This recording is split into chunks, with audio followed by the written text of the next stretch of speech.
The story opens with Bill, a hacker sitting quietly behind a screen, breaking into the city's entire police surveillance network. While the police are watching their monitors thinking everything is normal, Bill is quietly replacing every single camera feed with fake footage. One officer notices something slightly off on his screen but dismisses it. Then an alarm goes off. A major bank has been robbed. The police immediately activate Spice, their AI surveillance system, which scans every camera in the city and locks onto the thieves' car within seconds. But when officers look closely, the thieves' hands are completely empty. Police cars race to the location and find a completely empty road. Back at the station, the car is still showing on their screens, still moving. That's when they finally realize their entire system has been hacked. The thieves were already long gone. The next day, police discovered that only one safe was robbed, belonging to a wealthy businessman who had written half the password of his $500 million crypto account in a notebook. The gang's next move is the Macau building, a company that manages digital assets for some of the most powerful people in the country. They take over the entire office, rough up some employees, take the whole staff hostage, and force one employee to open the main door. Mac gets on one of the computers and sends all the client information back to Bill. That's when they discover one of the company's clients is the owner of the country's biggest crypto company, with over $10 billion sitting in a single account. John tells Bill absolutely not. Stick to the plan. But Bill tells Mac to copy it anyway. Right at that moment, police arrive. The gang runs for the elevator. John had been sitting quietly in the lobby cafe the whole time so he could slip out without raising suspicion. But as he's leaving, he accidentally walks into the frame of a woman taking photos on her phone. Meanwhile, the rest of the gang fights their way through the building, but every exit is blocked. Officers close in, and during the fight, the gang grabs Captain Sam as a hostage. The other officers can't shoot, so they stand back and watch as the criminals take Sam into the elevator with them. Outside, John tells his driver to go, even though the gang hasn't made it out yet. When the elevator reaches the upper floors, Sam starts fighting back. Alone against 4 people, he can't hold them off. They handcuff him to the railing and keep moving toward the roof. Sam breaks free from his handcuffs and chases after them. The gang had come prepared with parachutes and jumps straight off the tower. In the rush, one of them shoves a woman who ends up dangling off the edge of the building. The elevator has been hacked, so Sam can't use it. He tackles one of the jumpers and rides it down with him, landing safely at the bottom. When the gang lands on a hotel rooftop, a second police team is already waiting. Another fierce fight breaks out. The criminals overpower the officers and escape from the roof, quickly changing their clothes, while Bill wipes every second of security footage so Spice can't track them. The entire police CCTV system goes dark. Sam starts searching the hotel on foot. Officers attach body cameras to themselves, hoping the facial recognition software will identify someone. John also sneaks into the hotel in disguise and starts creating distractions to keep the hotel manager busy. The gang keeps switching disguises, moving between rooms, blending in as tourists 1 minute and staff the next. At one point, Sam spots Mac and recognizes the earring he was wearing during the elevator fight. He chases him, but he disappears into the crowded cafe area. Then the body cameras pick up a face that isn't in the system, and police start chasing that person. John deliberately bumps into one of the officers to smudge his body camera lens, giving Mac the window to slip away. Mac disguises himself as a woman and his partner becomes an old man, and they both escape. In the lobby, a special light show is happening, and the rest of the gang blends into the crowd dressed as security guards. The moment police arrive, they jump off the platform and vanish underneath it. Back at the station, the businessman is screaming and breaking things because his account has been emptied.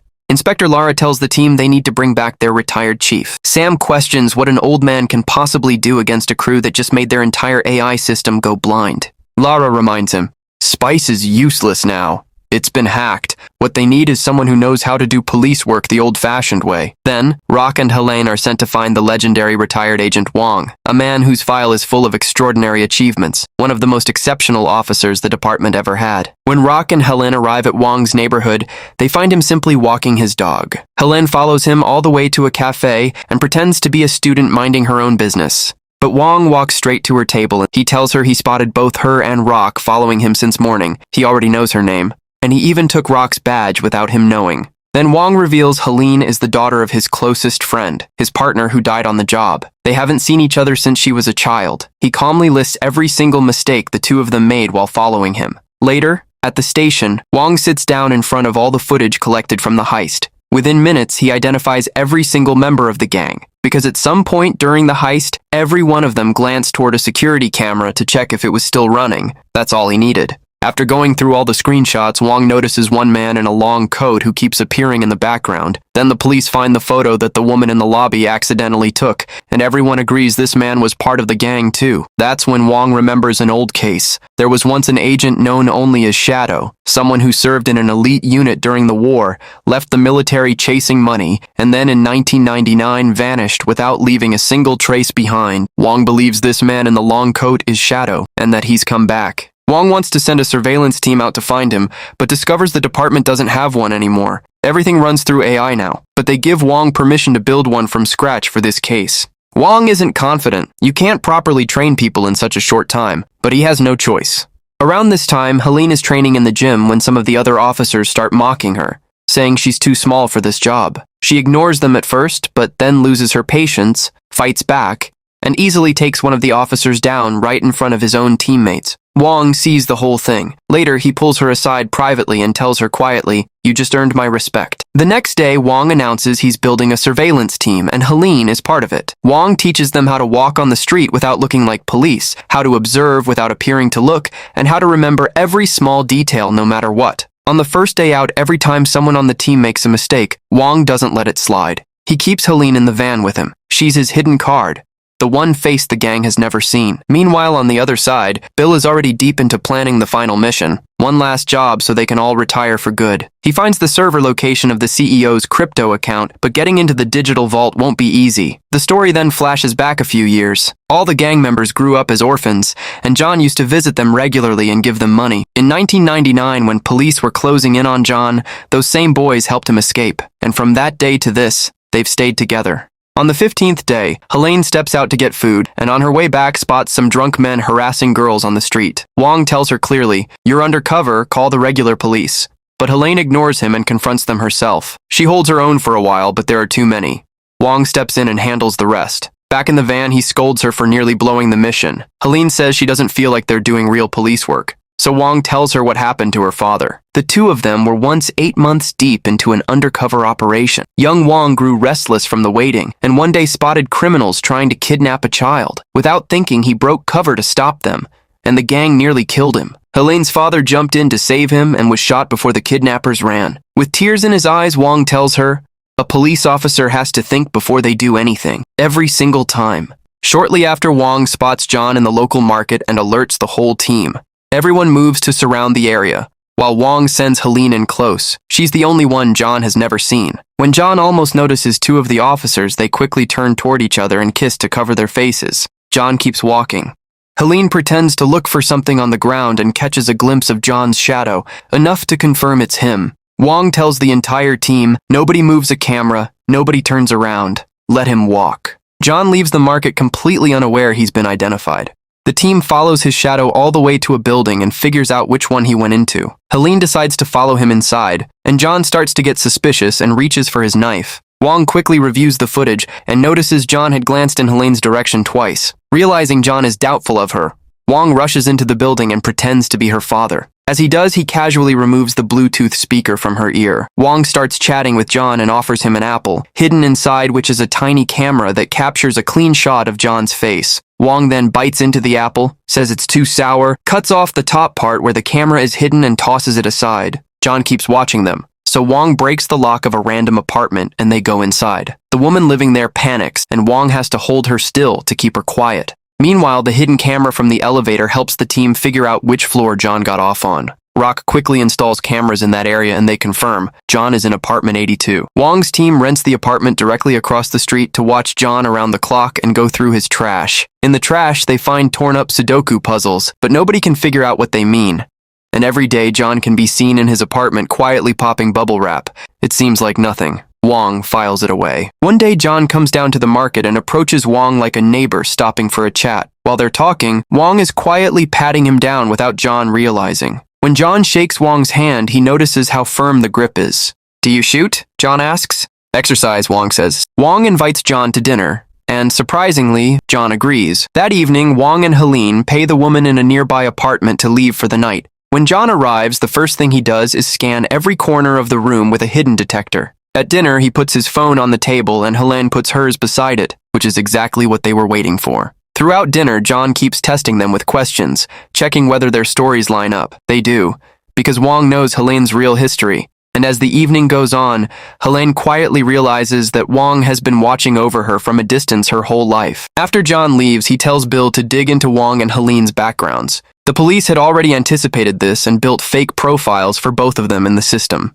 A few minutes later, there's a knock at the door. Wong opens it, and standing there is Tim, Bill's twin brother, holding a gun. A fight breaks out immediately. Wong knocks the gun from Tim's hand, but Tim pulls out a second one and fires relentlessly, keeping Wong pinned. Bill is watching everything on screen and isn't worried at all, because this was always part of his plan. During dinner, he hacked Helene's phone and now has live eyes inside the police station. He's also feeding fake footage to the surveillance team across the street so they see nothing wrong. The team across the street only gets suspicious when Helene physically walks back into the van while she's still showing on their screen sitting calmly at the dinner table. They realize immediately and rush over to help Wong, but Bill warns Tim the moment he sees them coming. Tim fires a burst of shots to force Wong behind cover, clips a cable to the balcony railing, and drops down into the dark below. The next morning, the surveillance team is back on the street while other officers search John's now empty apartment. They find a wardrobe packed full of bubble wrap. Wong looks at it, and suddenly the Sudoku puzzles make sense. The bubbles aren't random, they're arranged in Braille. John had been using the bubble wrap as a physical surface to work out a code, pressing individual bubbles to form letters and numbers. The Sudoku puzzles were just mental training to help him hold the number sequences in his head without writing them anywhere. Wong immediately tells Helene to contact the intelligence team to decode what's hidden in those bubbles. Before they can act, a truck slams straight into their van, and the van slides straight into the police station. Then armed men pour out from both sides. Bombs go off. Police cars explode. Officers go down. Lara reads the situation immediately. This is a distraction. She tells the surveillance team to stay on the street and keep looking for John. Helene regains consciousness first and pulls Wong out of the wreckage. She picks up a gun and starts shooting, and her aim is extraordinary. Wong comes to shortly after, and together they fight off the last of the attackers inside. But while everyone was caught up in the chaos, the gang had disguised themselves as backup police, walked straight into the station, and emptied the vault where Lara had moved the CEO's stolen crypto for safekeeping. Outside, two members of the surveillance team locate John at an old orphanage. Lara is about to give orders when the station goes completely dark and all communication cuts off. Inside the orphanage, John is surrounded by men he doesn't recognize. He understands immediately. Bill sent them. Bill has turned on him. But even now, John is a terrifying fighter. With just his knife, he takes on all of them at once, getting cut a few times but never stopping. Then Tim walks in. Bill freezes on his screen. Tim being here was never part of the plan. Tim has made his own decision. Leaving John alive is too big a risk. He attacks. The two of them are evenly matched, decades of the same life making them fight in almost identical ways. They crash through a window and fall to the floor below. Tim looks down and sees John's knife in his stomach. He still tries to use it against John. John takes it from him and ends it. John sits with Tim for a moment. Then he hears police surrounding the building. He walks out and gives himself up. I'll confess to everything. Lara turns Spice back on, and the system quickly finds the gang's van. Police chase it to a hotel, and the gang scatters in every direction. Wong finds Bill in the laundry room, and they start fighting, but two more gang members jump in, telling Bill to run while they deal with Wong. They fight in perfect sync, and for the first time in this film, Wong genuinely struggles. Outside, Helene notices a big event happening nearby, and figures Bill might be hiding in the crowd, but she can't find him. In the police van, Sam hands John his phone and tells him to call Bill. The criminal's devices can't be traced, so Helene has to find him with her own eyes. John calls. Bill answers. But Bill quickly realizes it's a trap and starts moving again. Then Helene remembers what Wong told her about the heist footage, how every one of them glanced at the cameras. She starts watching eyes instead of faces, looking for that same unconscious habit in the crowd. Back in the laundry room, Wong knocks one fighter out with a heavy piece of equipment and locks the other inside a washing machine. In the police van, John drops his phone to cause a distraction, activates a gas grenade, and in the confusion takes everyone down and escapes. Then Wong grabs someone he thinks is Bill, but Bill had already swapped clothes with this person. By the time Wong realizes, Bill has slipped into a train station with Rock right behind him. But before Rock can alert anyone, John appears and stabs him. Then John catches up to Bill and kills him too. Before Bill dies, he gives John the crypto password. Helene finds Rock, but it's too late. Days pass and the stolen money doesn't move, not a single transaction. Wong figures out why. John is old school. He has $10 billion in a digital vault and no idea how to convert crypto into real money. He needs the businessman whose account he robbed to do it for him. Wong and Helene quietly put the businessman under surveillance. When Wong steps away to get food, Helene notices the businessman heading to a hotel and follows him. She overhears everything. John has offered to return the password in exchange for a cut of the money. They're meeting at a tea house at noon. Instead of waiting for backup, Helene goes alone. John makes her the moment she walks in. He lets her sit. He watches her stall. Then he knocks her out and heads for the back exit. Wong has already locked it. The fight that follows destroys the tea house. He throws boiling pots. They use chairs, trays, anything within reach. John nearly has him. Then the ceiling gives way, and they both crash through to the floor below. John goes for Wong on the ground. Helene, just coming to, hits him from behind.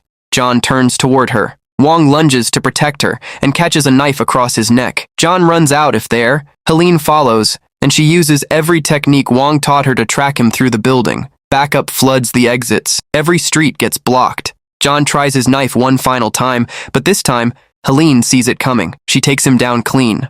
Except it isn't over. Bill and Tim weren't twins, they were triplets. A third brother, adopted as an infant by a family abroad, had been watching everything from a distance the whole time. He was at the station during the chaos. He heard the password through the security footage Bill had hacked into. He goes home, opens a laptop, and unlocks the account. $10 billion, and now he has one goal, to use every cent of it to hunt down Wong, Helene, and John, and make them pay for his brothers. Subscribe for more, and I'll see you in the next one.